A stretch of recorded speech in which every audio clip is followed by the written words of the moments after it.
Coming up live on LiveWire, we've got a great show for you today. We are going to talk to some folks from the Sacramento Light Opera about an upcoming Gilbert and Sullivan play, one of the best Gilbert and Sullivan plays to see. So you stay tight, and we'll be right back after these important messages.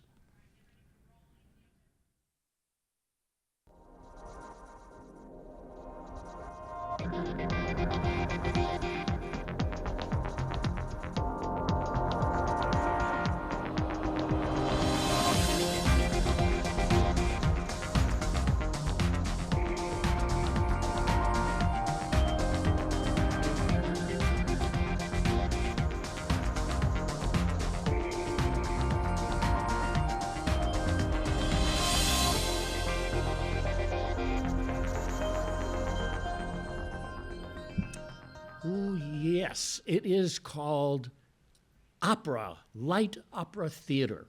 And they're going to do an opera called Ruddigore by Gilbert and Sullivan, two 19th century writers who just took over the opera world. And we're very excited to hear what they're going to say, because they're both here, the artistic director and John Hart, who's with the publicity. Hi, guys. Hi there. Good. It's really great to hear you and to hear your group, the music and the sound and all of that. I love these kinds of works. And I have a couple of questions. So this is his most favorite work, right? Don't you think, the Sullivan? Well, I'd say that the big three are Pirates of Penzance, then we have HMS Pinafore, and the Mikado. Oh, the Mikado, yeah, of course. I would say this one, while not as popular or as famous as those ones, it seems to be a favorite of audiences and performers alike. It's just so much fun. I like the way you picked this, because it's really, I'm going to make sure that I drag everybody in my family down there. Wonderful. Great. When is it happening and where is it happening? It's happening at the 24th Street Theater at the Sierra 2 Center. And we open on Friday, August 6th? Second, okay. Got my dates off. Friday evening, it's a Friday evening performance. Saturdays is matinee and evening, Sundays evening, and we go for 3 weekends. That's right. You have two shows on Saturdays, one in Yes. the afternoon and one in the evening. That's very great. Most of the theaters and companies don't offer that, but there it is. We put it up on the screen for everybody to see. Matinee and evening performances on Saturdays. And it runs between August 2nd and the 18th. 18th. Yes. Yeah. Okay. And we have two casts, so most of our leads, they'll rotate on the performances. Oh, this is great. Right. Well, you have a big group of people. Yeah, and it also provides more wonderful singers. And double the opportunities. we're going to hear some of them, right? Absolutely. A little bit later in Yeah. the show? Okay, you got to stay tight. All right. And so you're also in the play. Yes. Yes. Yeah. What's character? I'm singing the handsome sailor Richard Dauntless. Richard Dauntless. Richard Dauntless, yes. I see it. The foster brother to the lead. Oh, and it says Robin here, O'Capple. I see. Sir Rupert. I am Sir Rupert Murgatroyd, the first baronet of Ruddigore, who a few hundred years ago set this plot into motion by burning a witch at the stake. Oh, yeah. So And I thought she this put a was curse a on us. comedy. It is. It is. Trust us, it is very much a comedy. But I like to call it a gothic comedy. Gothic comedy. I like that. That's Yeah. pretty good. So it's really good. And can kids come and see it? Absolutely. Yes. It is family friendly. It is family friendly. I'm sure of it. It's all good. So tell me more about the story. So what happens? Well, Okay. I mean, we don't have to do the 45-minute version. Oh, good, because I don't have the yeah. 45-minute Well, version. I guess I would say it opens with Dame Hannah. She's an older lady in this fictitious village of Cornwall, and she's telling this corps of professional bridesmaids about the curse that John was just referencing. His character, it's all his fault, and talks about how the current bad baronet of Ruddigore has to commit a daily crime, or he will perish in excruciating agony. It's horrible. Yeah, Absolutely yeah. horrible. So, Daily crime. A Yes. daily crime. Daily crime. I mean, does it have to be like a bad thing, like you could well, actually put your cigarette out in the wrong place? that's a great question, and that gets addressed. That gets addressed. in Act 2. Oh, So, okay. By me and my fellow spirits. and it does. We find out that the current bad baronet actually shouldn't be the bad baronet because there's somebody else who faked his death to escape the curse. And so, like every Gilbert and Sullivan operetta, there's a lot that goes on. The secret's revealed. Act 2, the person who faked his death, he is now the bad baronet. He's hating it. And of course, in Gilbert and Sullivan, topsy-turvy-like fashion, all is resolved at the end. And it's a lot of fun. It has, in my view, some of the most interesting characters in all of Gilbert and Sullivan. Mm-hmm. It has some of the best dialogue in all of Gilbert and Sullivan. And you can really see in this production how Gilbert and Sullivan totally transformed musical theater and how In the 1850s, something yeah, like that. 1880s. right? 1880s, 1890s, Okay. and then, but our Broadway today, owes a lot to the inheritance of the Gilbert and Sullivan tradition. Yeah. And of course, one of the big numbers in Ruddy Gore is the Matter Trio, which anybody who's familiar with Thoroughly Modern Millie will know that was sampled from Ruddy Gore. Wow. So tell me again, how do I get tickets? Go to our website, lightoperasacramento.org. You can get your tickets right on the homepage. I see. You can. Okay. Yes. Good. So tell me about the ensemble. You have huge ensemble. These are people. They are characters in the play. Yeah, mostly. Yeah, the men's ensemble. They all are named characters. They are in Act 1. They are some wealthy men from the city that come out to the country to flirt with the country girls. In Act 2, they are completely different. They are all the former bad baronets of Ruddy Gore, including the original one right here, Sir Rupert Murgatroyd. Bad guy. Yes, the bad baronet right here. And the ladies' ensemble are, as I'd mentioned earlier, a corps of professional bridesmaids.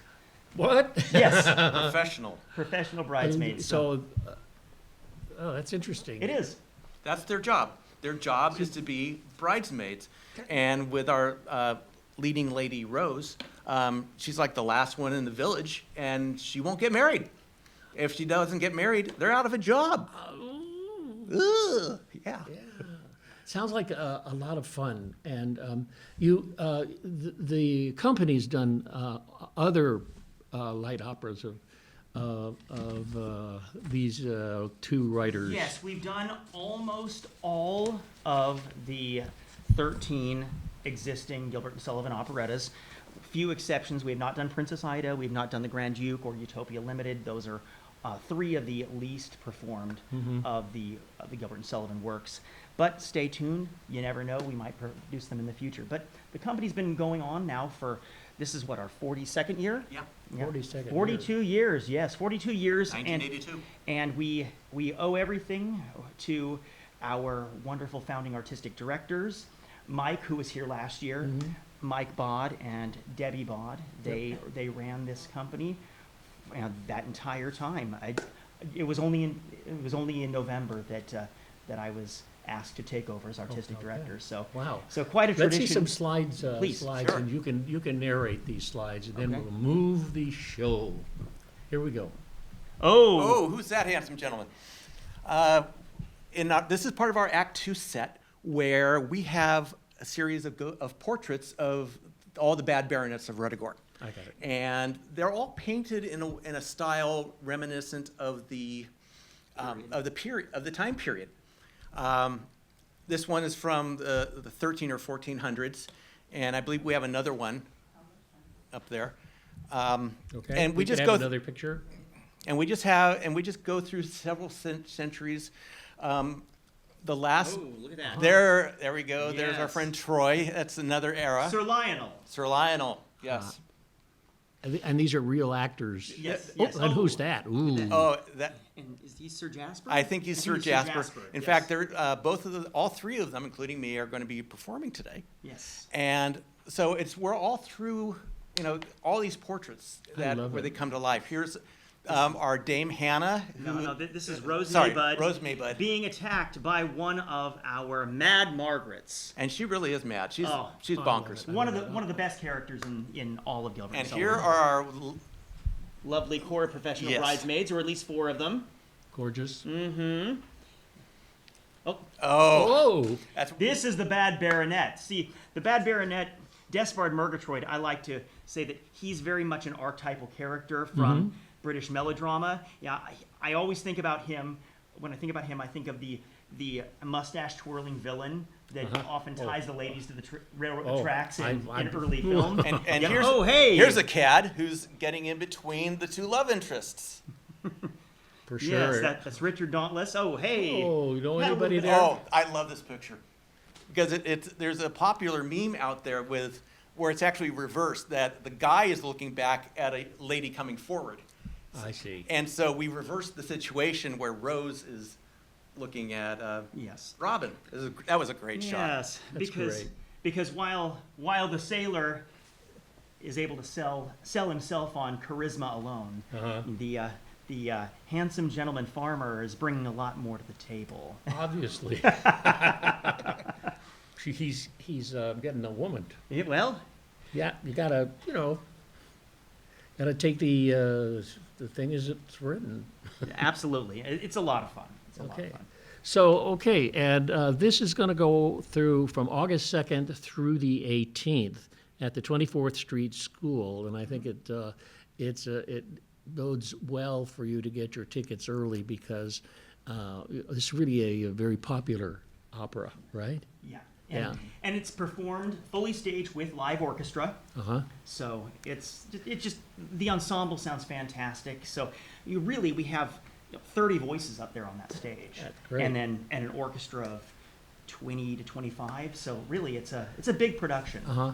And the company is a nonprofit organization. That is correct. Correct. So you can go and meet the board directors. Mm-hmm. Okay. Well, we have 3 minutes to talk, and I really wanted to get to some of the more of the story and what happened. What is the real conflict that happens? Well, would you like to, or I mean, I'll take it away. No, so there's a number of conflicts that happen. We had mentioned the bad baronet who faked his death. Well, That's right. You saw the young lady that he's involved in, Yes. and he's attracted to, and they flirt a little bit, but they're just too shy to have anything go on. So he asks his foster brother, the sailor, who just arrives back in town foster after brother. So after these ten- characters kind of like just. yeah, after 10 years at sea, he's back in the village on shore leave. They chat, and the foster brother says, "You know what? Speak you up for him, as is." He Oh, yeah, just yeah. so he decides that he's going to go and talk to the young lady on his foster brother's behalf. And the moment he sees her, Wrong. things change. Yes. So then this is where this interesting little love triangle gets started. And so it's just like most Gilbert and Sullivan plots, it's too convoluted to explain in a few words, but it's a lot of fun. It's a will they, won't they, and then will they, won't they, then will they, won't they. Well, the whole thing about Ruttigore is that it's a spoof on melodrama. Now, we think of melodrama, the twirling mustache. spoof on Yeah, melodrama. going, that sort of thing. But you have the gentle-hearted farmer who turns out to be the bad guy. You have the bad guy who's a good guy. Good. We're going to say thank you very much for talking about this, and then we're going to take a pause here, and then you're going to bring the group in, and they're going to give us some. Music. Okay. Yeah, sounds great. All right, we're going to take a short break right now, and we'll be back in just a little bit. So stay tuned for the next half.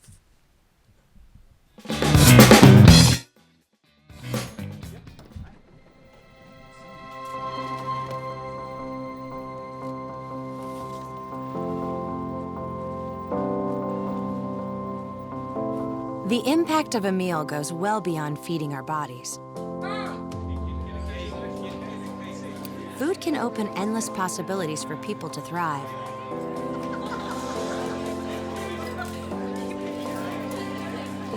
Because when people are fed, futures are nourished.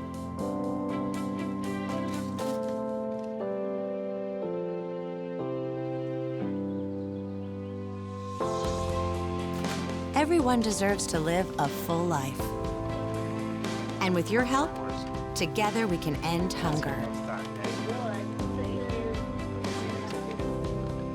Join the movement at feedingamerica.org/actnow. You are loved. You are valued. You are resilient.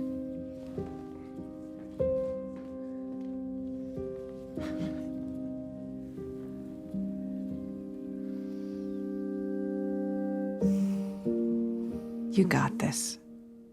You're there for them. We're here for you. Find free care guides at aarp.org/caregiving.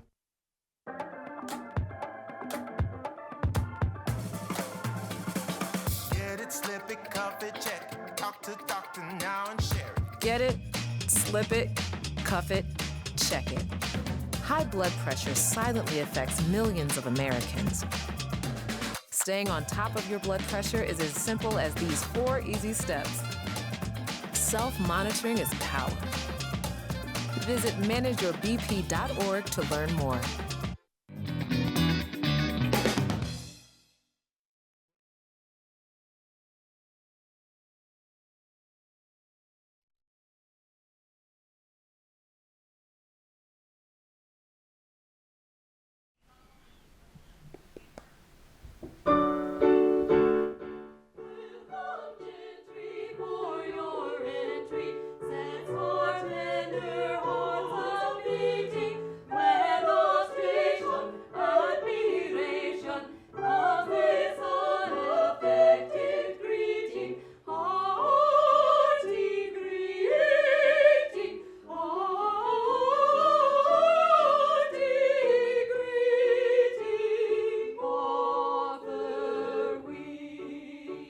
When thoroughly tired of being admired by ladies of gentle degree, with flattery sated, high flown and inflated, away from the city we flee from charge intramural to printiness rural. The sudden transition is simply Elysian. Come Amaryllis, come Chloe and Phyllis, your slaves for the moment are we, your slaves for the moment, your slaves are we.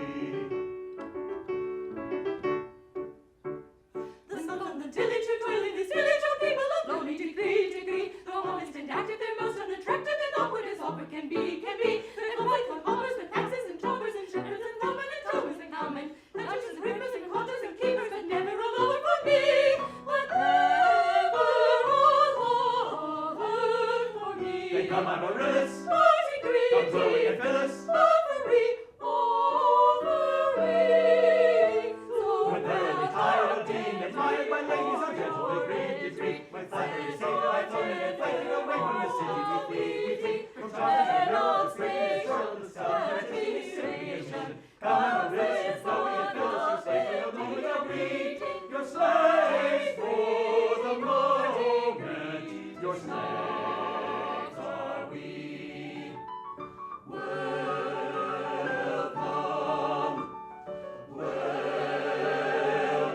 Welcome, welcome, welcome, we.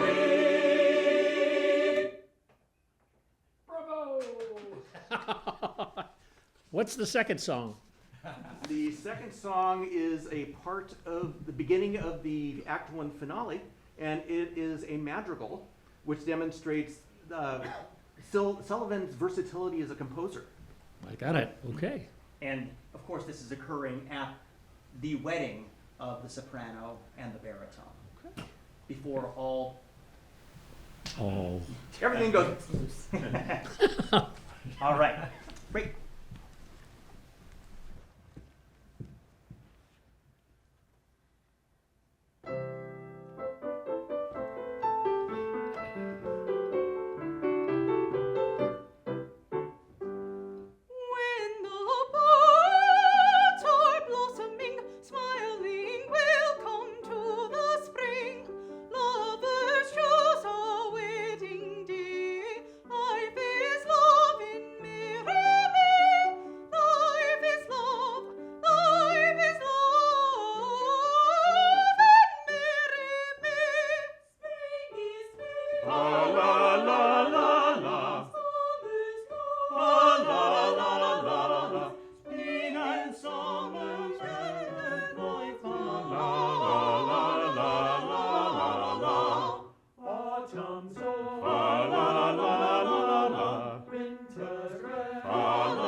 Oh, thank you so much. That was really wonderful. I really, really liked it.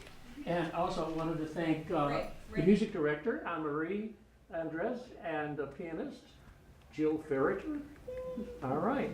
Thank you for coming. And I've got a couple of other questions. Sure. So, what happens if I want to go? If I really gotta go, I gotta go get that ticket. Can we get the ticket at the door? Yes, you can. Yeah. Very good. We will. Okay. And also, if they want to get the tickets online, how do they do that? Yep. Well, you can go to lightoperasacramento.org, and there you can purchase that right off the homepage. Okay, right off the homepage. It's great. This year we get started on our next production, which I guess I can say right now, we're going to be producing them all in the Night Visitors in December. Okay. So that's exciting. Well, is that a first announcement? Yeah, very first time. Very first. Very first public announcement. I'm all in the Night Visitors. But I guess I've already I composed my address to the audience that's going to be going in the program notes. So I guess I'm free to say it. Yeah, okay. All right. Free to say it. Free to say it. And the board of directors, anybody on the board here? Okay, you're not going to knock him on the head then. No, okay.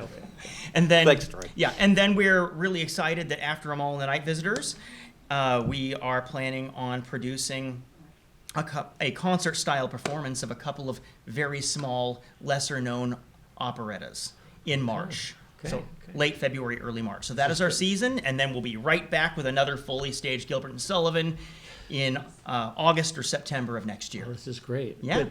Well, I'm going to have to write an opera. This sounds like a lot of fun. Hey, please do. You know where we are. Do people actually throw scripts at you? Oh, absolutely. I must say that November, when it was announced that I was going to be artistic director, I probably received a dozen emails with scripts from people that I've worked with over the year. Hey, I have this really great work. So I mean, and I love it. I love it. I wish we could do them all. So yeah, it is tough. And the board of directors, they meet regularly to back you up. Absolutely, we have a wonderful board of directors. Actually, our resident vocal director over there, Anne Marie, she's on the board, and we have Troy Turpin right here. He's on our board of directors, and we have a really great group of people. Great. There's no way that we could do this without so many wonderful people involved. Yeah, and the fact that you've done this for years and kept the city up to speed on all good that's right. And of course, Mike and Debbie Bod, they're still here, and they're still very passionate as they've always been, and I continue to learn a lot from them. So this is good. Yeah. Well, yeah. I understand about changing directors and making it move in a different direction for a while and all like this. Oh, really great. And as a performer myself, I'm always amazed and honored with the talent that we have for these shows. A lot of the times when I'm with these people, I'm like, why am I here? Why am I? But no, we have from all walks of life. We have people who want to be professional singers and just ordinary Joes and Jills. And no offense, Jill. But I am always amazed and blessed by the caliber of the performers that we have, and I feel lucky and honored to be a part of this group. When I first came to Sacramento 30 years ago, I noticed that it was a singing town. It really was. I mean, they had a couple of theaters, but they were more professionally oriented singing groups. I thought it was fantastic, and I loved being it. Okay, that means we have 1 minute, so I just want to say to everybody who's watching that if you want to see it, get a ticket. Okay? And thanks for watching LiveWire. We're here every Wednesday, and we have meet groups like this wonderful group, and hear their wonderful singing. It's really fabulous. Thanks so much.